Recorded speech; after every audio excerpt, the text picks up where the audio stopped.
is Alabama, baby. We're making up the rules as we go. You're watching the voice of Alabama politics. We'll be right back with more news and opinion.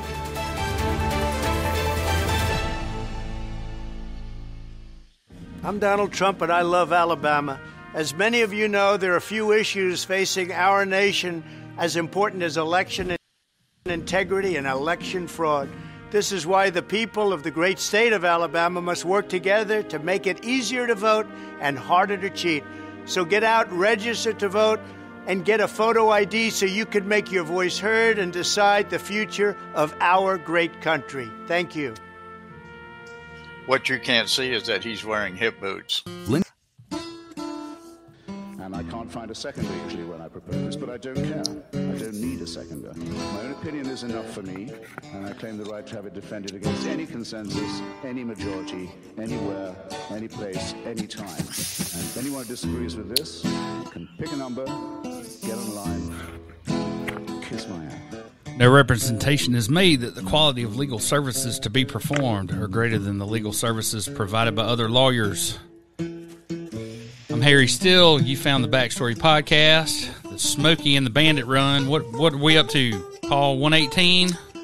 118, and we've tried to cut this 3 times and have failed. So let's see if we can get through it. Fingers today. crossed. So my client and partner in crime, Mr. Paul Ripp, is joining us from Fairhope. How are you, Mr. Ripp? Very good, very good. Looking forward to talking about quite a few subjects, reminding everyone that each of us has our own opinion. True. Speaking of opinions, Mr. Rushin, how are things in Houston?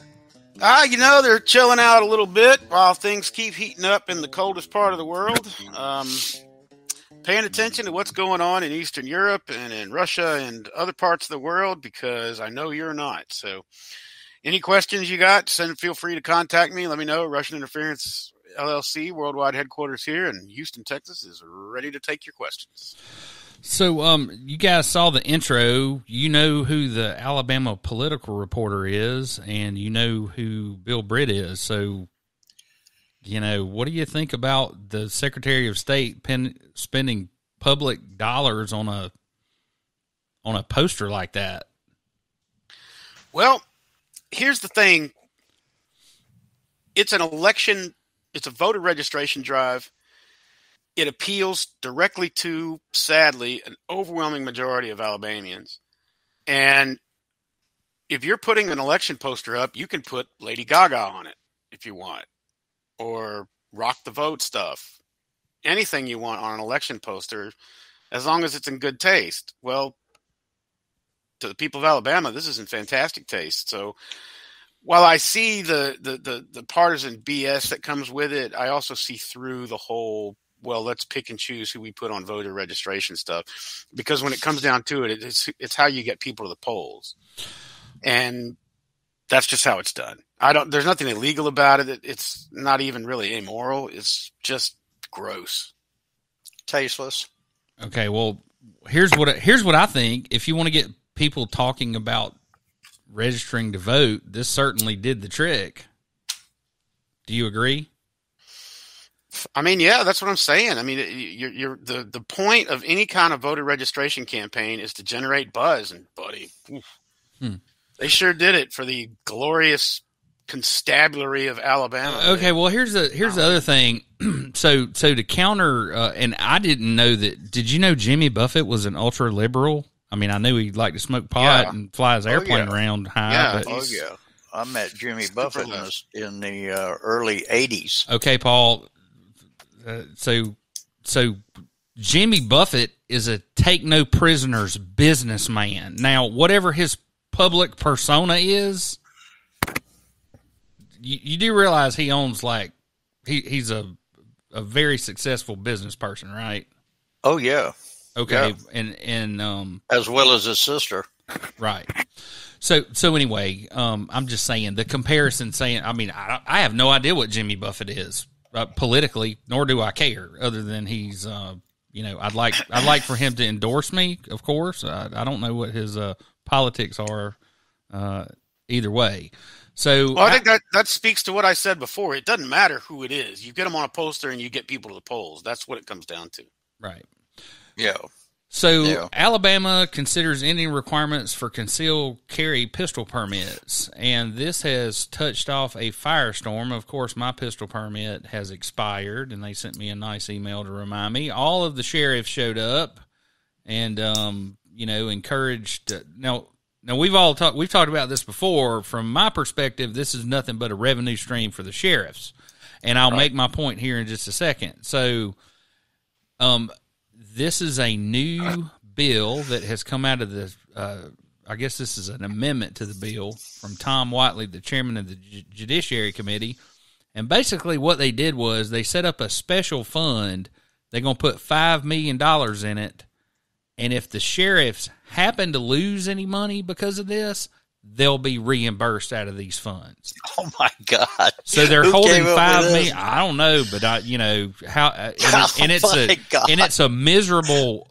So the only thing that this bill did was made it less draconian. If you get caught without a gun, anybody with a brain in their head, including me, is going to go get their pistol permit because they've written so many damn nuances into it.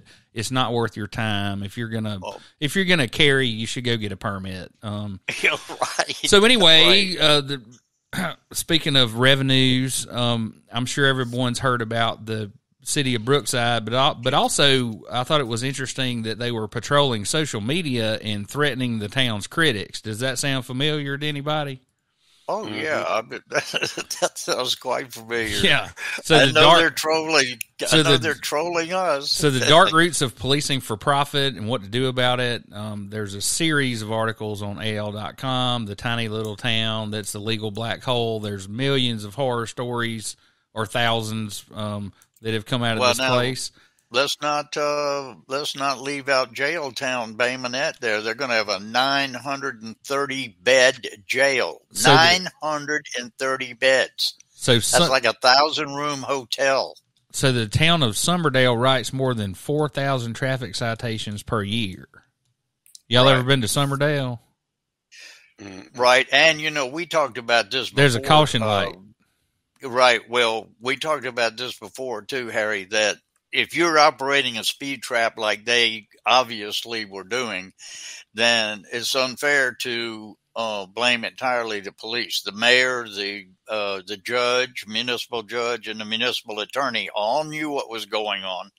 All of them did. So the blame should be equally shared. So here's Jailtown. Baymonette fines and forfeitures in 2016 prior to hiring their current chief of police, Al Tolbert. I'm going to tell you, $300,000 in revenues, and now it's $900,000. Yep. In 2016, they had one magistrate, and now there are 3 handling the paperwork. So, what is the bulk of that $900,000? Do you know? It's all fines and forfeitures. It's not a bulk of it. It's all fines and forfeitures out of the municipal court. Every dime. $900,000 in a town of 12 or 8,900 people.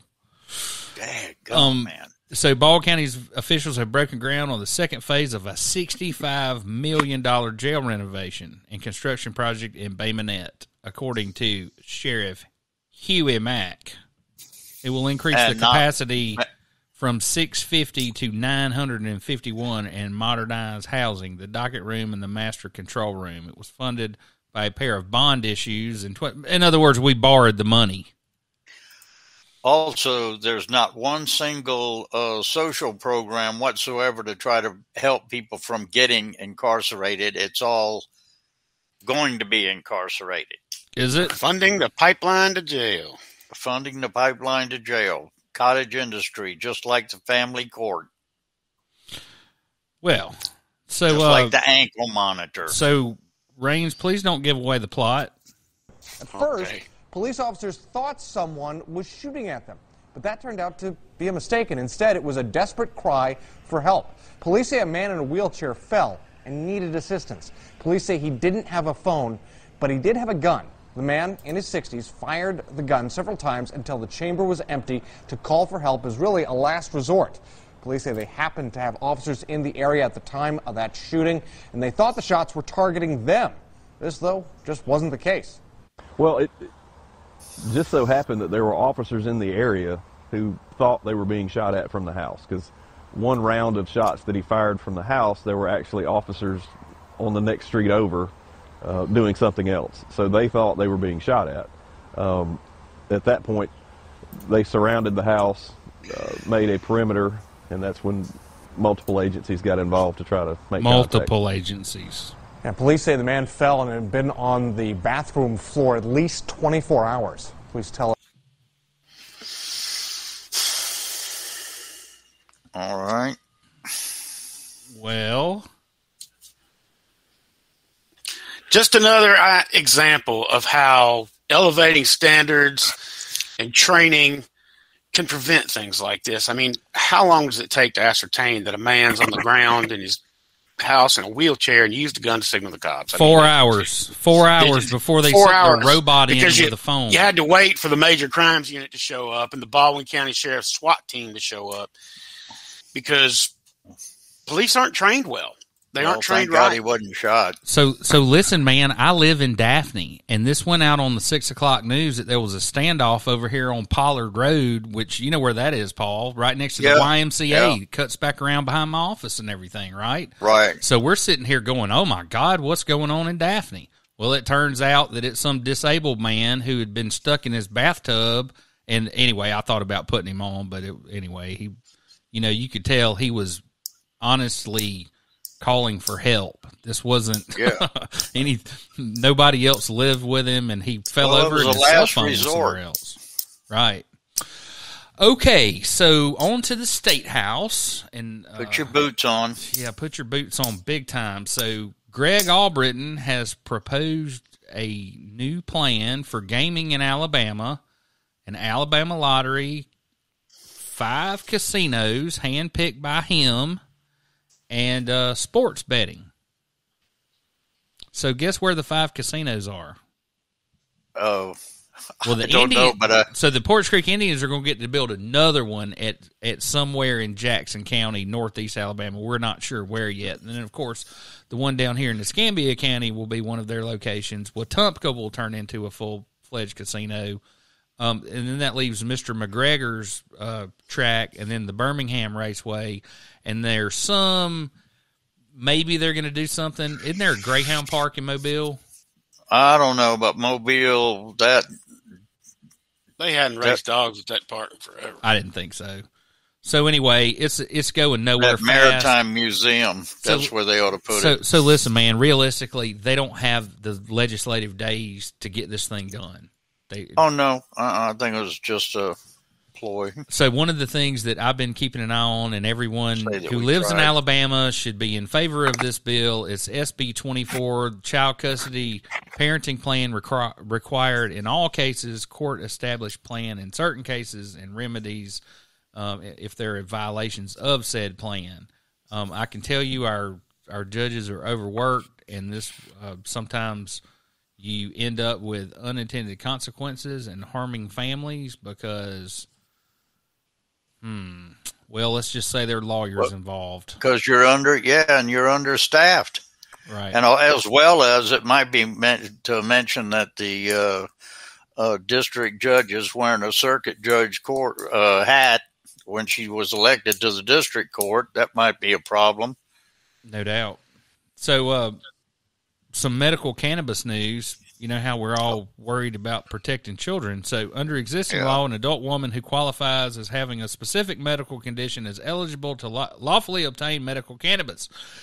This bill would require a dispensary site to require a negative pregnancy test for a woman of childbearing age before allowing them to purchase medical cannabis, and would prohibit breastfeeding women from purchasing medical cannabis unless as a registered caregiver. This bill would also require any dispensary be located 1,000 feet from a daycare center, a 2-year or 4-year institution of higher learning. Now, these are the types of things that we concern ourselves with in the Alabama legislature, ladies and gentlemen. So here's another one. You know, my opponent took $725,000 in dark money, pack-to-pack, out-of-state transfer in violation of Alabama law last quadrennium.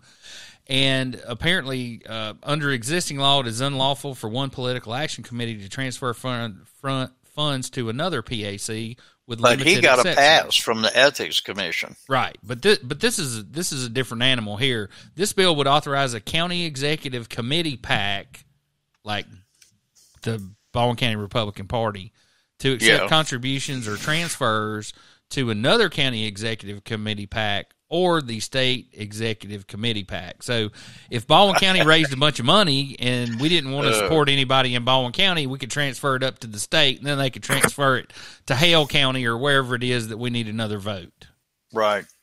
Totally not what we're supposed to be doing. And that was who's the guy down here in Daphne? The state representative, Matt Simpson's bill. So we know what Matt's up to. Baldwin County site targeted for significant carbon capture. The carbon sequestration is the new buzzword for capturing all the dirty gas, and then they're going to put it in underground voids where they've taken oil and gas out of the ground. And they're going to do that here at a 75,000-acre site in Baldwin County. And the governor is yet to sign that. So in other news, something that might affect, it'll definitely affect me because I pay a business privilege tax every year. Senate Pro Tem Reed claims that we're going to be doing away with that particular tax. And I think it's about $150 million. So I guess times are good. You know, we got all this COVID money, and so I'm assuming that everything's on the up and up. God knows what they'll spend all the COVID money on.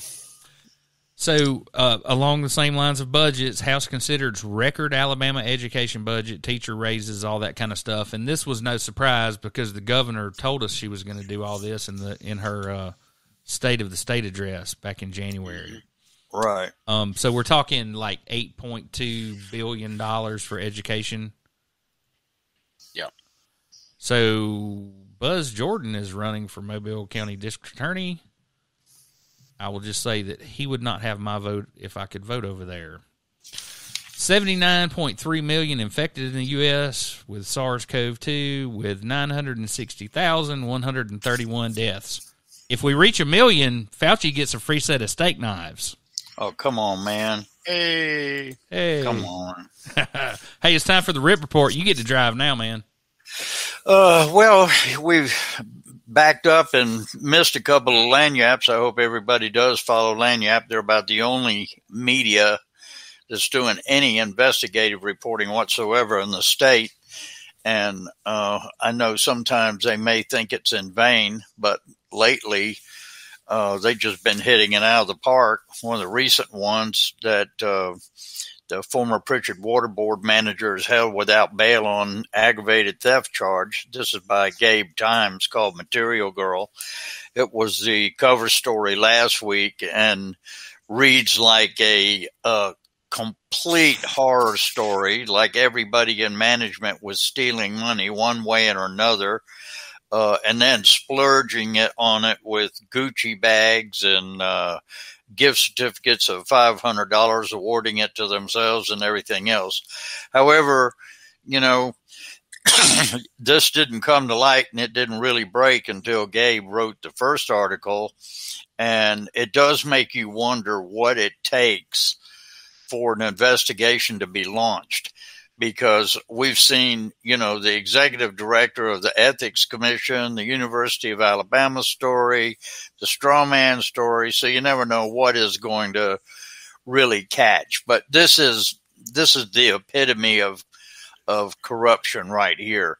And again, it goes back to what we've talked about many, many times. Boards, people elected to the board and then abusing their position on the board, which is exactly some of the things that we have complained to the Ethics Commission about. Pardon me. The other thing, and it's also by Gabe Times under the same article, is under fire. Public comments overwhelmingly oppose the port's wetlands project. I encourage everybody to read that. They covered the comments quite well.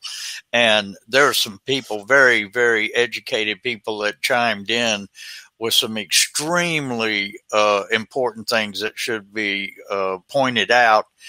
One which I was talking to Harry about is that one gentleman was talking about the tarpon, that in that area at a certain time of year, there's tarpon will spawn or come into that area, probably because it's got a good flow from the top. And tarpon will only stay around something like that where the water is clean. If it gets dirty or something, or obstacles like that, they won't stay around. So that was one of the many reasons. And then also the size of it, covering the grasslands, 12,000 covering acres. the flow of water. Pardon? 1,200 acres. 1,200 acres. 1,200. So imagine 10 years from now, you're looking out on the bay and there's a dump. And they're steady site. It's going to take 20 years to complete this project. This is Right. going to be an ongoing operation for 20 years. And it really looks as if they tried to push this thing through, with as little oversight as possible. And hopefully the pushback is enough that, it'll bring some attention to it. Also in Lagniappe, I saw your ad in there, Harry, for Attorney General. Hopefully you are causing waves across the state. I hope so. Talking about our most favorite thing that got you recruited into this whole thing, and that is the just overwhelming, obvious corruption with absolutely in Alabama no accountability whatsoever for white-collar crime or political corruption. And that's a very, very sad note. In Lagniappe as well, you can go back and they have one article. No, that's also by Gabe Times on the ballot. And it's got all of the statewide and local election in one sheet there, which makes it easy to look at. One of the things that I thought was interesting. We should fill that out for everybody. Pardon me? I said we should fill that out for everybody and share it with them. Voters guide. Some of the stuff, like Mr. Bob Wilters, the district attorney, State Senate District 32, Chris Elliott, and Baldwin County Sheriff Hoss Mack are all totally unopposed, which is a very sad commentary on Baldwin County. Also, the what is going to turn out to be an interesting race is is Joe Faust is a district seat for Joe Faust and Jennifer Fiddler. That's a win-win for Catalyst. Aren't they both Catalyst? Correct. Yes, but you also see Jonathan Armstrong running against Jim Carney, who is absolutely, both of those are Catalysts. Their signs are side by side, got that signature Catalyst PVC sign. And the opponent there is going to be Matt McKenzie, and we're going to be really pushing for Matt. But I think it should be people should observe quite closely here what's going on, because obviously Catalyst wants that seat, District 2, which was Joe Davis. So they want that county commission seat. And looks like they're going to really fight for it. So I hope that people get behind Matt McKenzie and push for that. And again, I'll remind you, we briefly go over just articles that we pick up out of Lagniappe. You do have an entertainment section, food, and, music venues. What's going on each month comes out once a month. You can get it online or you can pick it up free at the newsstand. But if you're interested in really getting down to the nitty-gritty, some investigative reporting, you're not going to beat it in any publication in the state. I'll tell you that. I don't work for them. I don't get any tips or anything for saying that. It's just the truth. All right, Harry. All right, Mr. Rushin, you are on. Go for it. Well, here we are, stuck knee-deep in the Ukraine once again. It's been a rough week here in the Donetsk region, as they say on the old-time radio shows. We've seen some humanitarian efforts that have taken hold. We have seen some ceasefires to allow cities to be evacuated. But we've also seen some significant Russian gains. The Russian army has basically decided on a pincer movement that is going to envelop the entire country and push them all into the Dnieper River. If you've been watching the news and paying attention, you've probably noticed that there's a bit of a southern element to this invasion that no one's really giving a whole lot of stock to. And to be honest with you, it really seems like the Southern Military District isn't giving it a whole lot of stock either. There are troops all over Odessa and all over the southern region just north of the Crimean Peninsula, and nobody seems to know what they're doing. And it's shown that right there south of the city of Kherson, there are troops all over the place, Russian military units all over the place, but they don't demonstrate any sort of organization. They're just kind of haphazardly running from raid to raid, and I think these folks are not under command. So we'll wait and see what happens there. The Zaporizhzhia nuclear plant fiasco, Russia's claiming that that was fired upon by Ukrainian soldiers to set that fire. I'm here to tell you that is almost 100% absolutely false. That was that's a typical, if anyone's ever served in the military, you get a colonel that says, take that nuclear plant. The colonel tells a major, the major tells a captain, the captain tells a lieutenant, the lieutenant tells a couple of sergeants, and off they go. And the colonel's idea of how to take that nuclear power plant and the sergeant's idea of how to take that nuclear power plant are more often than not the same thing at all. So they went up there and they said, all right, find us something to shoot at. And they did. They started a fire down there in the corner you can see at the training center. Everyone was concerned, it's going to blow up the reactors. Well, you can see the reactors are a good bit away from there. And it was just a small fire. Well, do you think these zipper heads knew that? Do you think these zipper heads knew that wasn't a reactor building? Like I said, what comes down from the chain of command to what actually gets executed in the field is often two diametrically different things. But whatever it is to get the job done, I think that they thought that they were hitting an administration building, which they were, and they knew better than to shoot into the reactor or the spent fuel storage area because someone had half a brain and said, "Don't shoot that." And the objective was achieved. It was a little bit bloody and a little bit muddy, but achieved overall. And now we have yet another nuclear power plant that's under the control, and it's not under their control because they're going to use it as a weapon. They want to shut down power. That's the biggest thing that they're doing right now that's affecting the Ukrainians is they're cutting off utilities. Right. They're shutting the entire country's water off. They're shutting the entire electrical grid off. This is the dead of winter there, and there's homes without heat. There's homes without Wi-Fi. There's homes without water. There are grocery places, warehouses without refrigeration. That's a major blow to the Ukrainian populace, but from what we've seen, they're not letting up one bit. So what's this?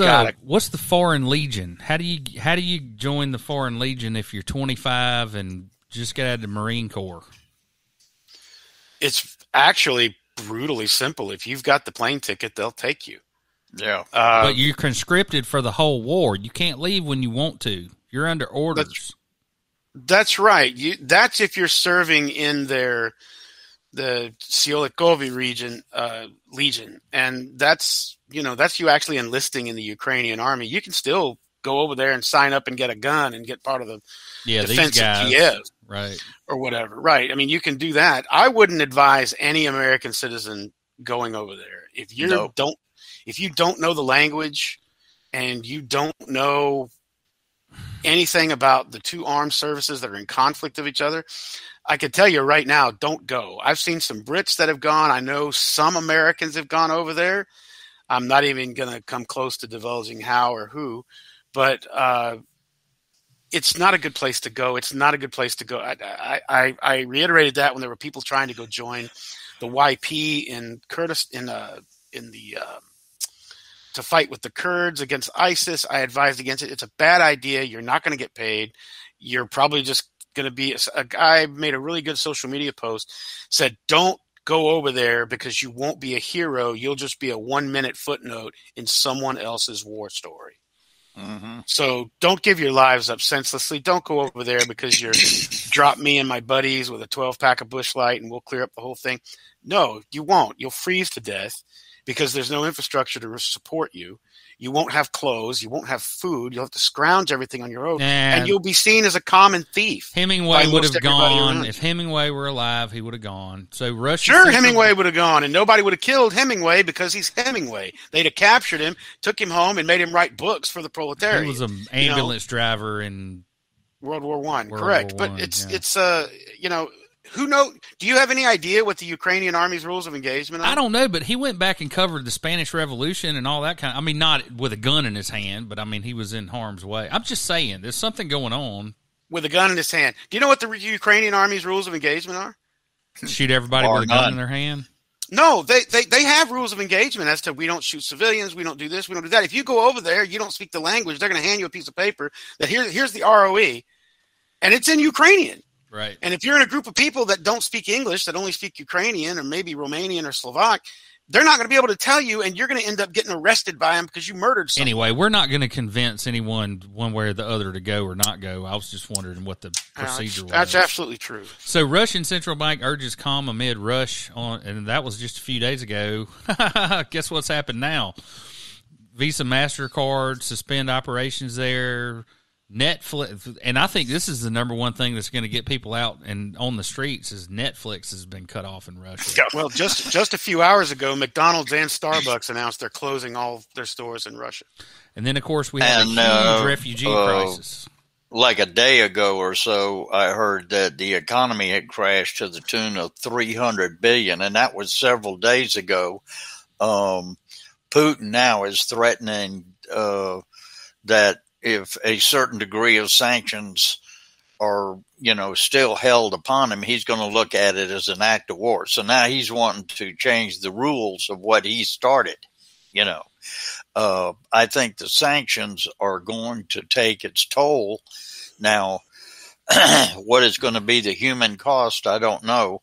The no-fly zone is a extremely controversial thing. I'd like to hear what you got to say about that. It's never going to happen. It'll start World War III. Everybody knows that. I agree. That's what I'm saying. But it's inching ever closer to happening, and it'll become a UN operation.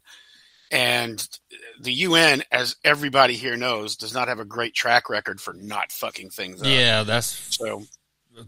We'll wait and see. It's inching ever closer toward that, and I think Putin's just biding time. And unless we get that palace coup sometime soon, things could get really ugly really slowly. One good guy with a Kalashnikov ends this whole thing real quick. But did you know that his bodyguards can't be over 35 years old? And once you do your 10-year tour, you end up owning a string of gas stations, or you become, he gives you some kind of business to go off into the sunset with. That's called the Siloviki. It's the former defense people, the old retired generals, the retired colonels, the retired bodyguards. Those are the people that initiated the coup attempt against Boris Yeltsin. And that's just a term for them over there.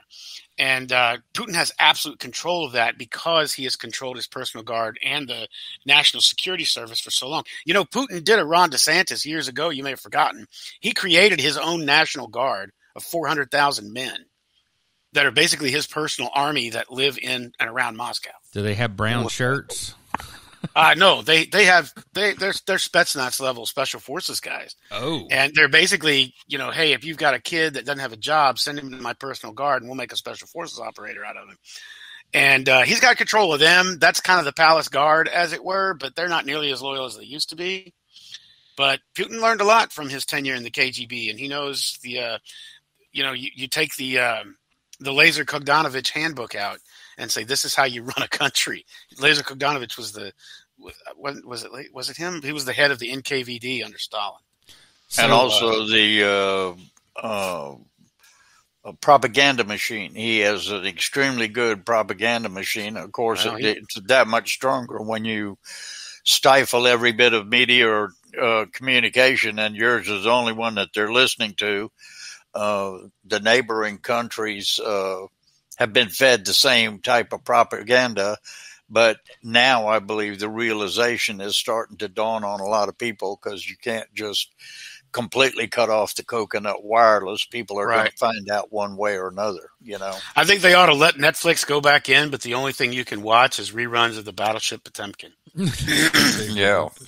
So anybody who's watching from out of state, the state of Alabama runs the liquor business here. We have an alcohol beverage control board, and so Meemaw took control of it and said, we're not selling any more Russian alcohol products.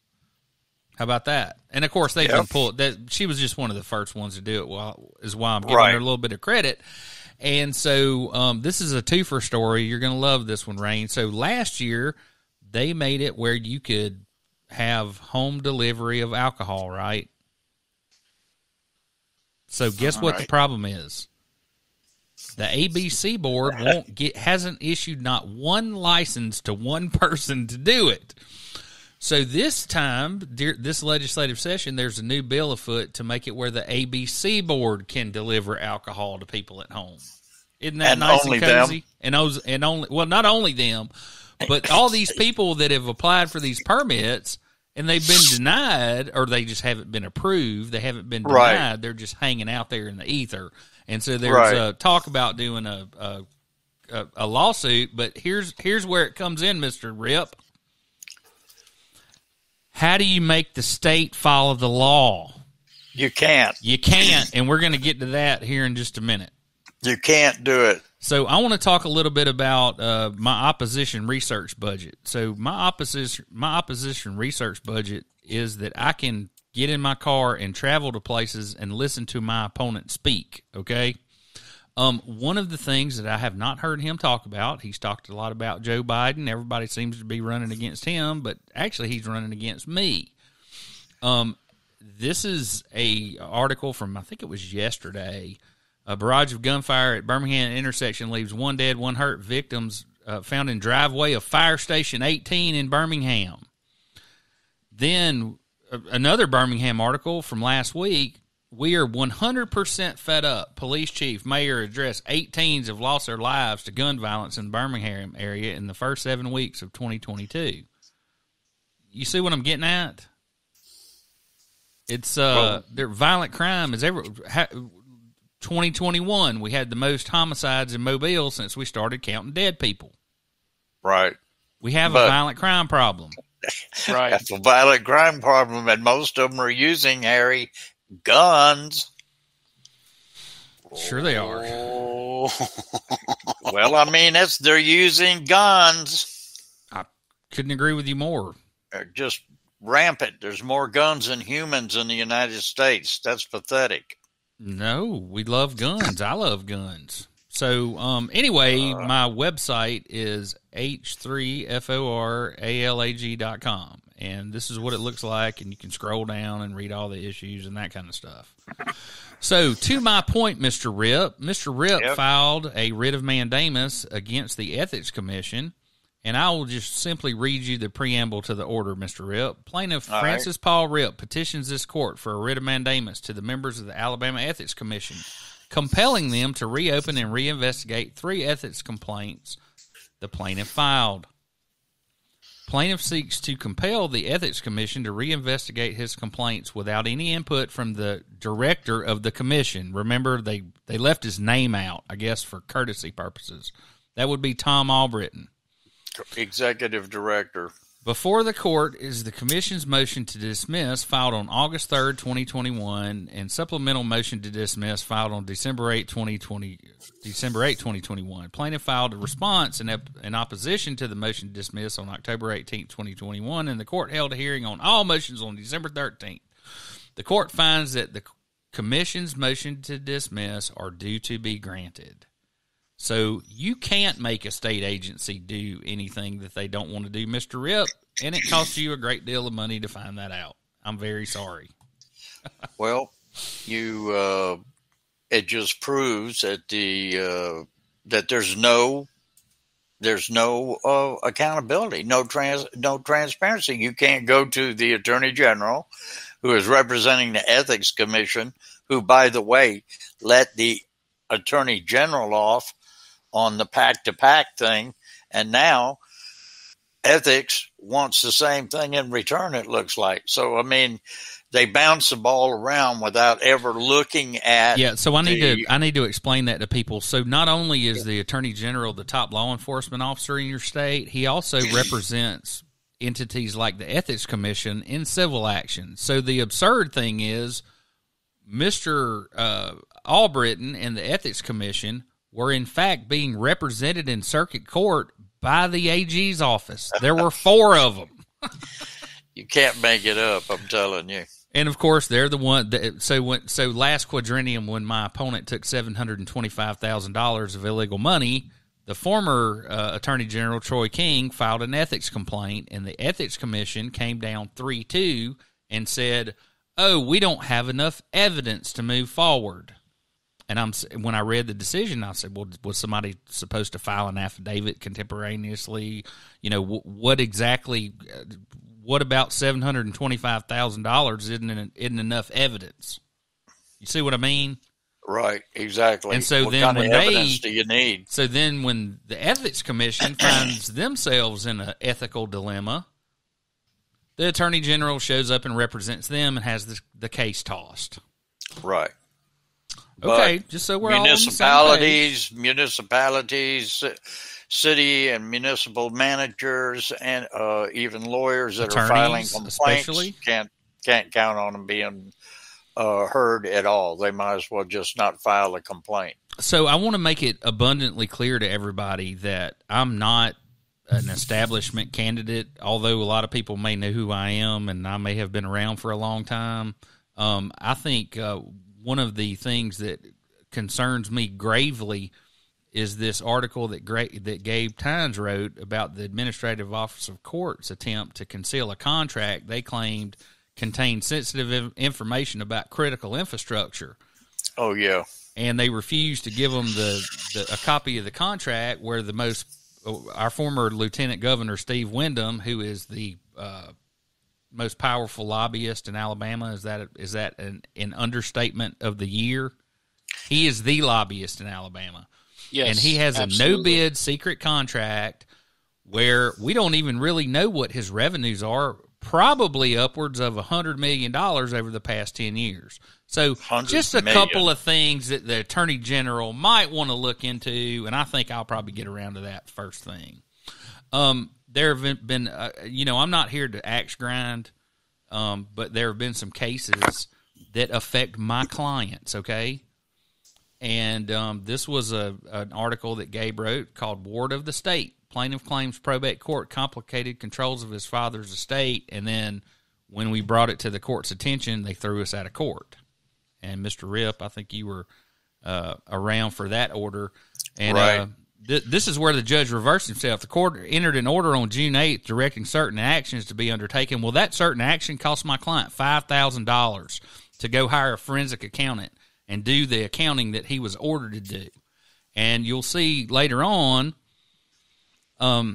he says that all the documents were filed. I'm completely reversing myself, and the court, after all documents were filed in this manner, reverses its decision and finds that the probate order related to the removal of Michael Ryan Peters as conservator was done properly and was a valid removal.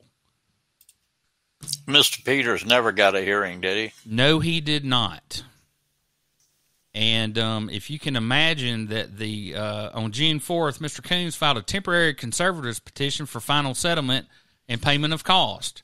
Well, you know what the problem with that is? There wasn't a lick of financial information, and he's considering that the final accounting for the entire estate. Sweep it under the rug. Well, and here's, this did not happen to me, okay? This happened to my client, who is a disabled veteran, who has a family and 3 little kids and did nothing wrong. And $300,000 to $400,000 is gone, and we'll never see it again.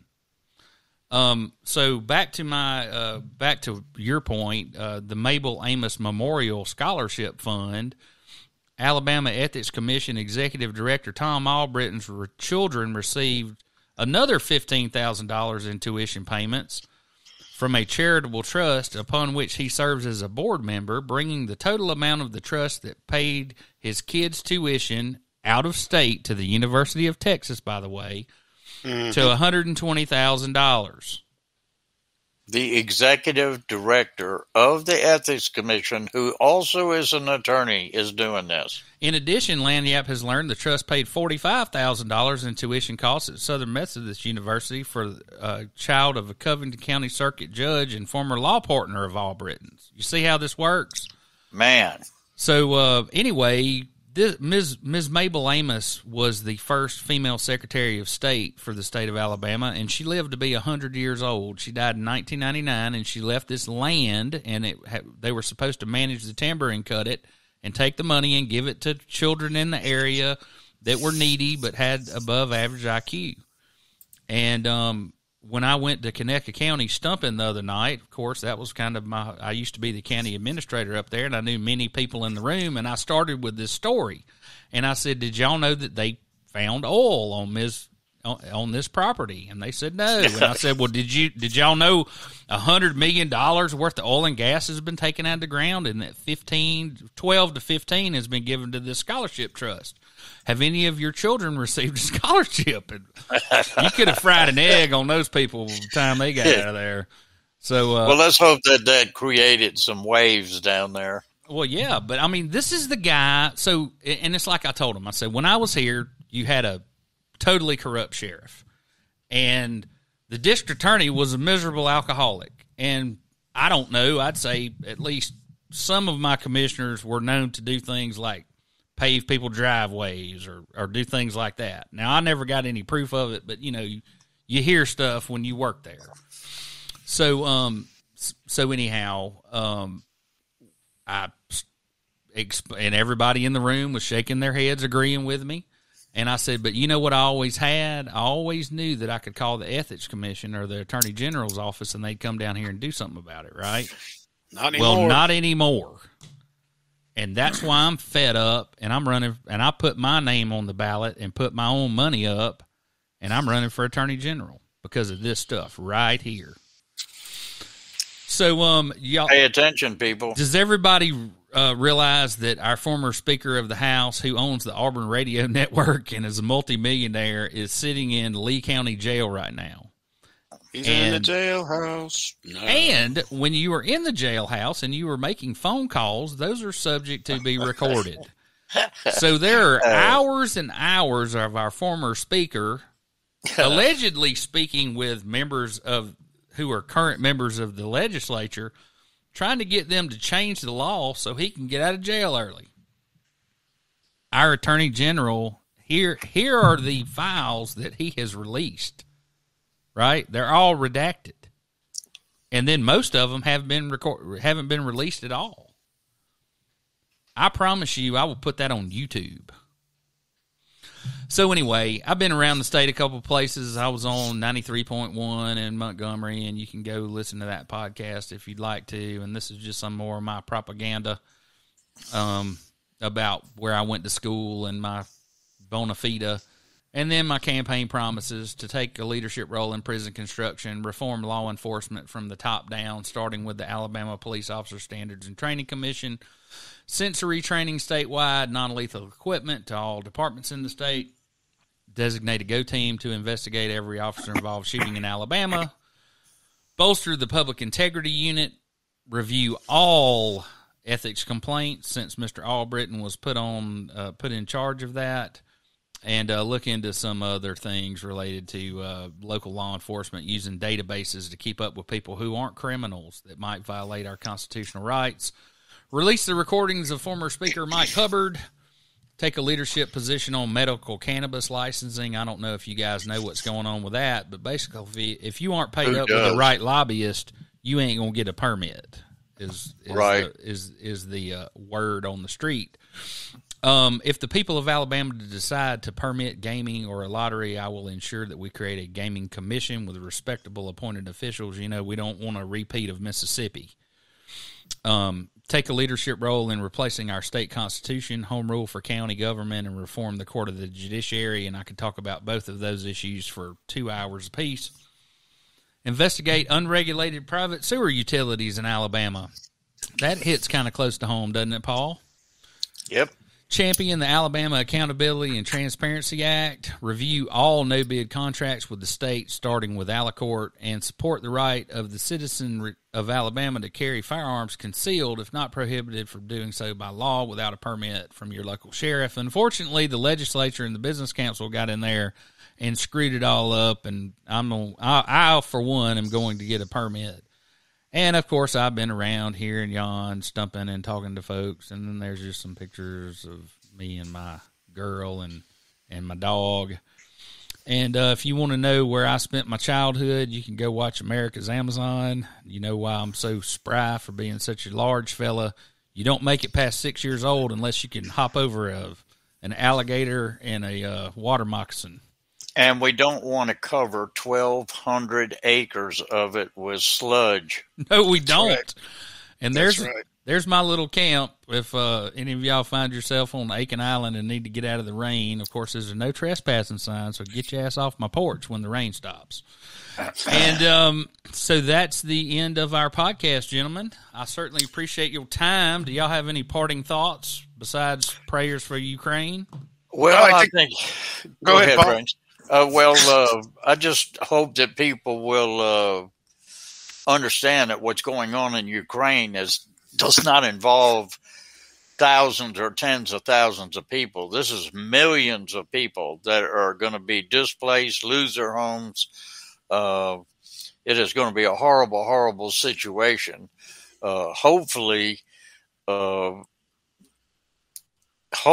Putin will come to his senses. I don't know anything else to say. I know that the worse it gets, the more loss of life, the more outrage there's going to be across the world. So let's pray to God that that thing comes to an end here real quick before gas hits $9.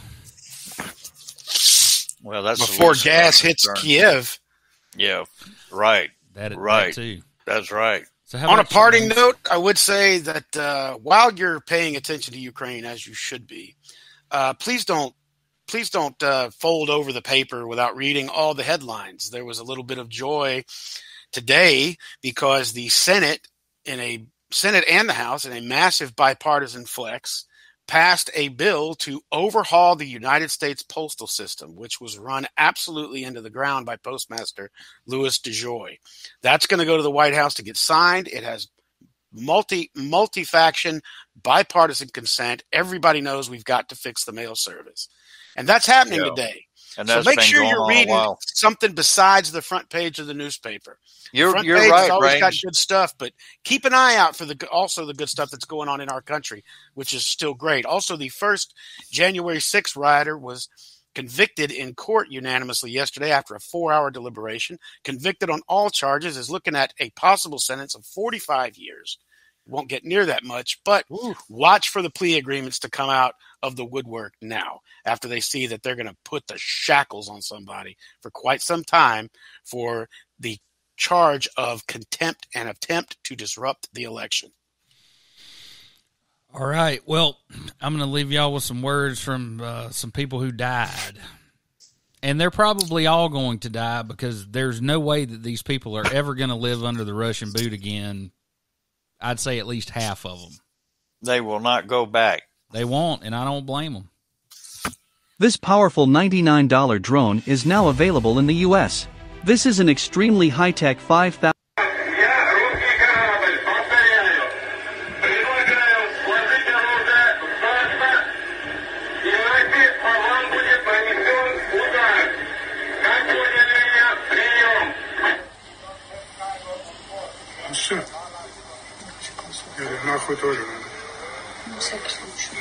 Just in case. Not.